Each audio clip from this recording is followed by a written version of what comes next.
Hello.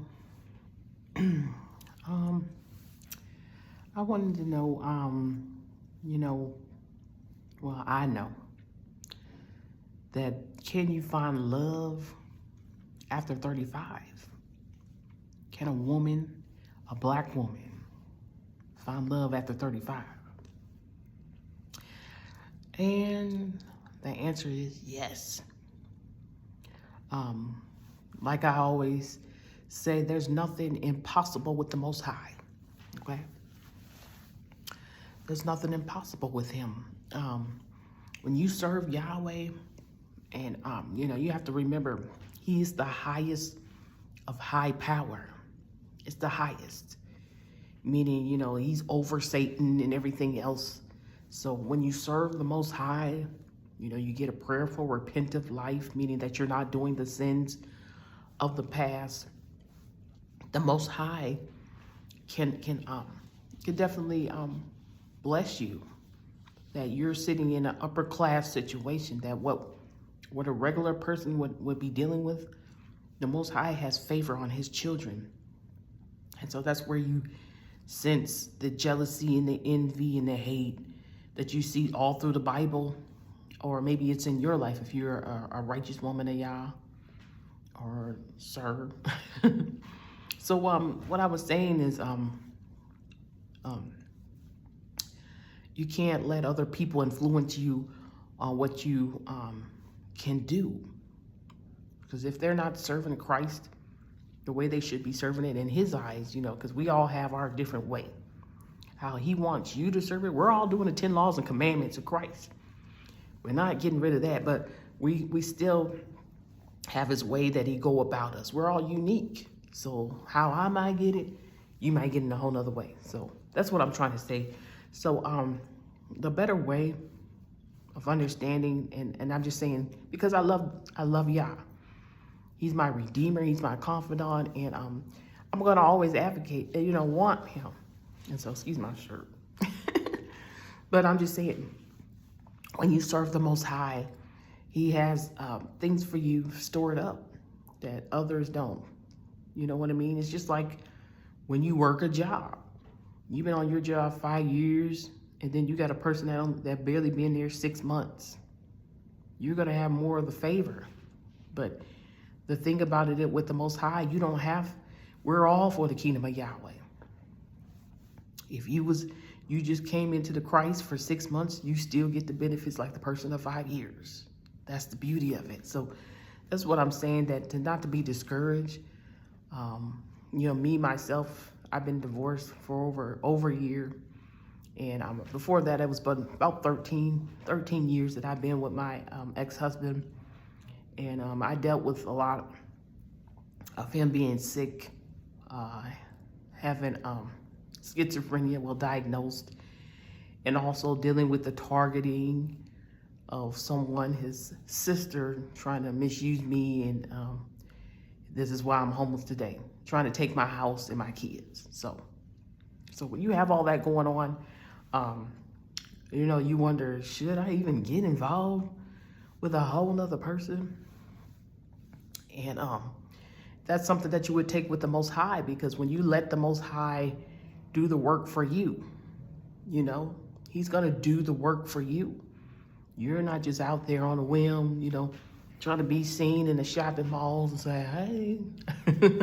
You're not doing that. You're really letting him lead you, going to him and asking him first, am I ready to have a relationship?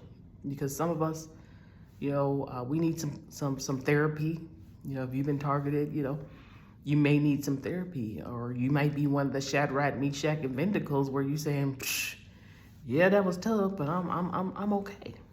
And so that's something that I was saying for women who are over these age limits, to not give up. Even if you're overweight, to not give up.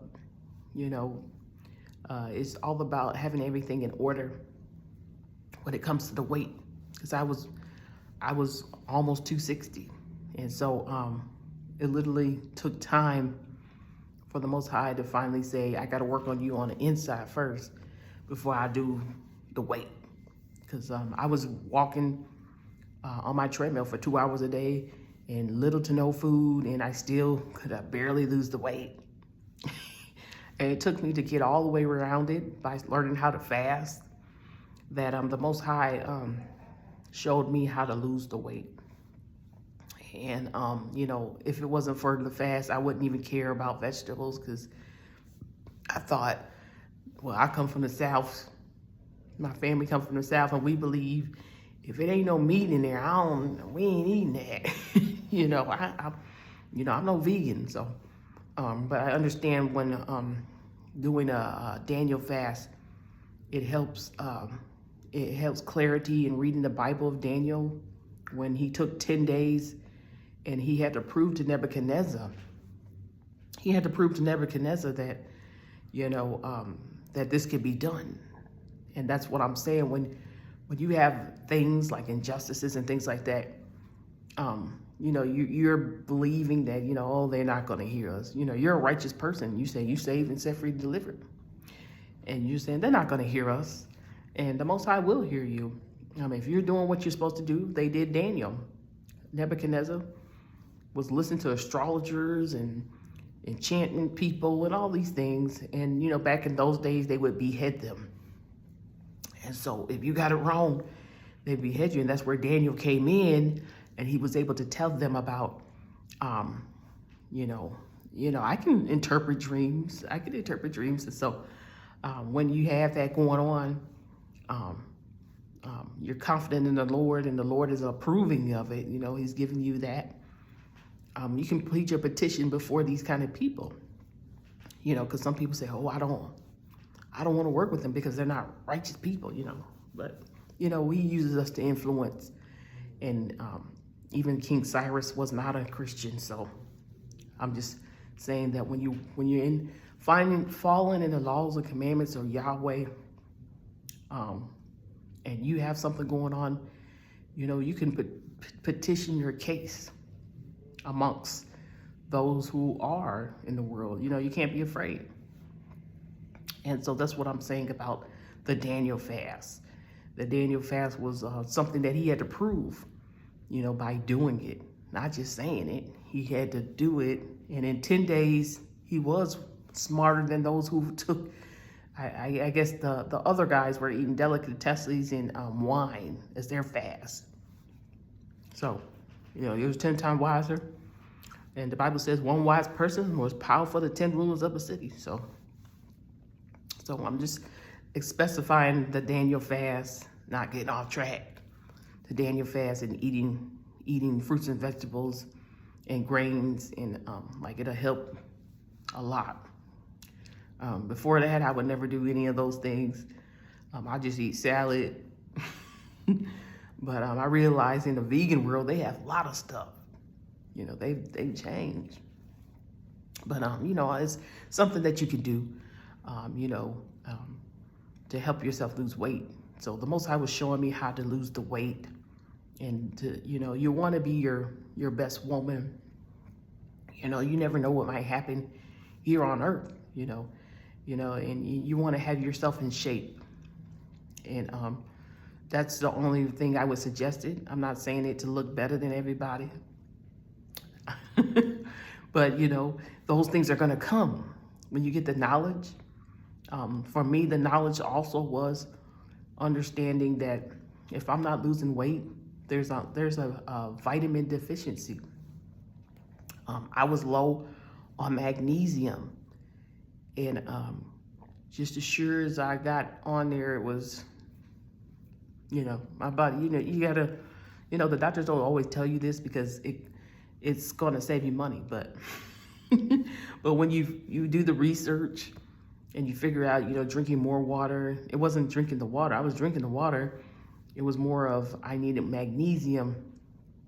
I needed to rest my body because I was always doing things, you know, getting up early in the morning and doing things and, you know, not really getting the full rest. So that was mine, because that's a part of losing the weight is you got to rest. You have to rest your body. You know what I mean? So that's a very key thing. You know, that was one of the things that I had forgot. Like, why am I not losing weight? But you're staying up all late, you know? And then I realized I need to go to bed early. And so those are one of the things that, you know, I'm saying that it's something that take time. You know, don't let anybody else tell you, oh, you need to lose weight, because they're never going to accept you. You have to learn what is better for you and only you. Because people was telling me all the time, you know, I had my sister who was itty bitty. She could eat anything. And it used to be a funny thing that I used to have when she was alive, that she'd be like, you know, because I was always on checking the scale. And she said, I lost a pound. And I said, I gained it. So I must have took your pound. So, you know, that's how the bond that we had. But it's just, my sister was teeny and she could just eat anything. And the moment I eat something, boom. But I learned not to think about it when you're eating, you know, you're like, oh God, you know, it's a mind thing, you know. You can still eat chocolate cake. You can still eat whatever it is that your heart's desire. You just have to do it in moderation, you know. And so that's one thing about me. I'm not gonna be doing diets. I'll boss down some, and I'll cleanse, I'll fast, but you know, as far as, you know, stopping fried chicken and stuff, that's not me. So anyway, I believe a woman can have a husband after 35. Her value is upon how she treats herself, you know. And I hate to use women as a car, but I'm gonna say, if you were at a dealership and you needed a car and you're not a wealthy person, you're gonna go to the used car. And even though that car came out several years ago and it runs, the miles is good, you go get that car. So that's how I'm trying to consider it. It's the worth of how you take care of things and how you do things. And you know, your attitude towards men, because this is a righteous channel. Your attitude towards men in life. You know, you have to be busy doing things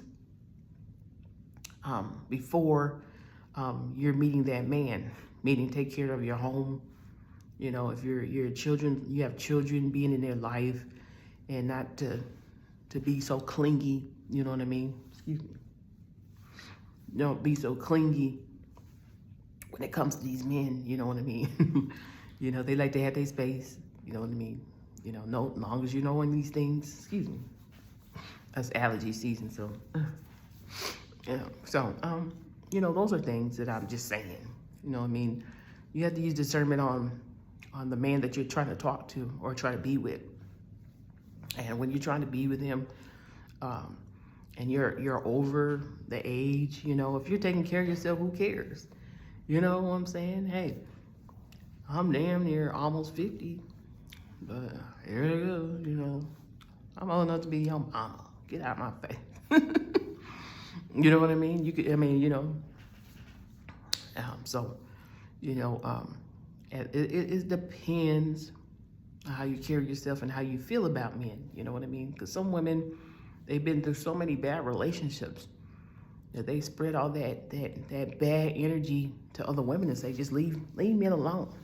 You know, just go about your way, you know, start knitting and stuff. And, you know, if you have that kind of attitude, it's not to spread it to another person. You know, that's just how you feel, because you don't believe that someone will love you for who you are. You know, you're not necessarily have to change. You just have to be thorough in saying, this is who I am. You know, understanding who that man is that you're dating, and have some boundaries. If you know that something that you're just, it's a total no, why, you know, and this guy is saying yes about the same situation. If you know he likes apples, and you said, I don't cook apples, I don't do apples, and he's saying, this is what I like apples, and you're saying no. So you already know that's something that you're not gonna want with that relationship. And I just threw something in there, I don't know. That's something that you know that you're not gonna want And so that's right there as a red flag. Either you're going to compromise or he's going to compromise, or you just let it go. You know what I mean? If he says, I like to go out in a club sometimes, or if he knows that and you're saying, no, I like my man at home. What you mean going out to the club at night? You know what I mean? That's something you need to hear and understand. Can you accept that? If you can't accept that, that's enough for you. If he's saying, well, now that I found you, I could stop, then that's a flag. So you're just basically asking a series of questions, of what you feel and what you want and how he feel.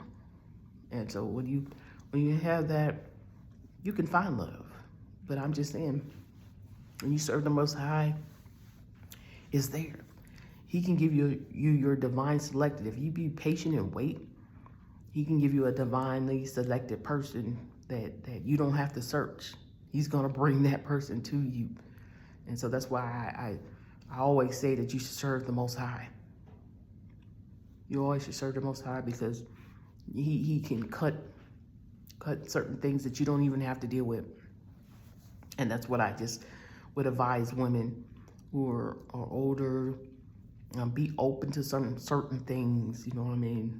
Not everything, but certain things, I'm just saying, if you can do that, don't be nagging all the time, you'll be all right. I'm telling the truth. That's where most of the men, they don't want any woman over 35, because they start nagging about stuff. And I'm not saying if something you don't like, say that. But I'm just saying, everything you do, you know what I mean? So learn to listen, hear them, and understand. And then, you'll be walking down the aisle with your white dress on, or whatever color you got on. So never let anybody tell you what you can't do. Because we are serving the God of the impossible. And when you serve the God of the impossible, he can do all things. We can do all things through Christ. So, okay. That's it for me. I just thought I'd just come on, because a lot of women feel like, it's over, or, it's not. It's not. If you're willing to listen, if you're willing to humble yourself sometimes, then you can find love. All right? May the blessing continue and overflow. In Yahweh's name.